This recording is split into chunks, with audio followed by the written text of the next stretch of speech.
If you're in Canada and you've been thinking about investing, but you keep putting it off because it feels confusing or overwhelming, this video is for you.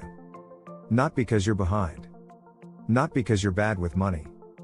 But because no one ever really explained how investing works in Canada in a clear, calm way. Most people don't avoid investing because they don't care. They avoid it because everything they hear sounds rushed, complicated, or intimidating. So let's slow it down. This is Maple Money Playbook, a simple, practical way to think about building long-term wealth in Canada. This video is not about stock picks. It's not about beating the market. And it's definitely not about getting rich quickly. This is about understanding the basics, starting with where your money actually goes when you invest. Before we even talk about accounts, there are 3 things worth checking in on. First, is your income reasonably steady?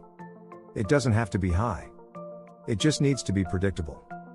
Investing feels very different when you know money is coming in regularly. Second, do you have a little breathing room? This doesn't mean 6 months of savings. It just means you won't be forced to sell investments the moment something unexpected happens.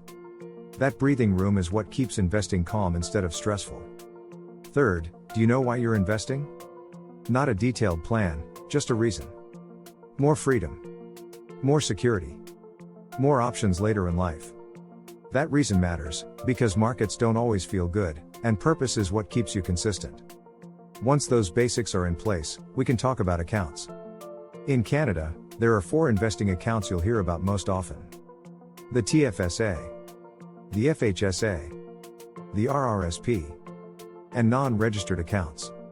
Here's the most important thing to understand right away. You do not need to use all of these at the same time. Most people feel overwhelmed because they think they're supposed to do everything at once. You're not. For most Canadians, the easiest place to start is the TFSA. Despite the name, it's not just a savings account. It's a place where you can invest. Any growth inside a TFSA is tax-free. You can take money out if you need to. And mistakes aren't permanent. That flexibility makes it a great place to learn. For many people, the TFSA becomes the foundation of their investing. Next is the FHSA. The First Home Savings Account is designed specifically for people who plan to buy their first home. You can deduct contributions from your income, and if you use the money to buy a home, withdrawals are tax-free. That's very powerful, but only if buying a home is actually part of your plan. If you're unsure, there's no rush. Waiting for clarity is a smart decision. Then there's the RRSP. RRSPs are often misunderstood. They're less about investing and more about taxes. They usually make more sense when your income is higher, when you have employer matching, or when tax planning really matters. That's why many people don't start there, and that's completely fine. Finally, there are non-registered accounts. These don't have special tax benefits. They usually come later, once you're comfortable and consistent. They're not a starting point. They're a next step. A simple way to think about starting is this. Get your cash flow steady. Build a small buffer. Start with a TFSA. Add an FHSA if buying a home is a real goal. Use RRSPs when taxes matter more. And leave non-registered accounts for later. You don't need to rush any of this. Most people don't struggle with investing because it's hard. They struggle because they think they need to know everything before they begin. You don't.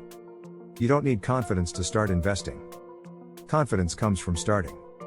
Small, automatic contributions, done consistently, matter far more than perfect decisions. Some people find it helpful to use simple platforms that keep things straightforward and low pressure.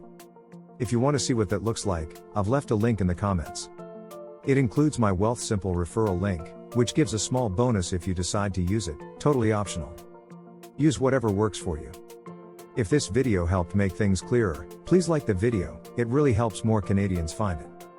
If you want to follow this step by step, subscribe so you don't miss the next episode.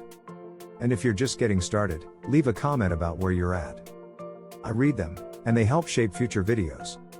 In the next episode, we'll slow things down even more and focus entirely on the TFSA, how it works and how to use it properly. No hype. No pressure. Just clarity. This is the Maple Money Playbook.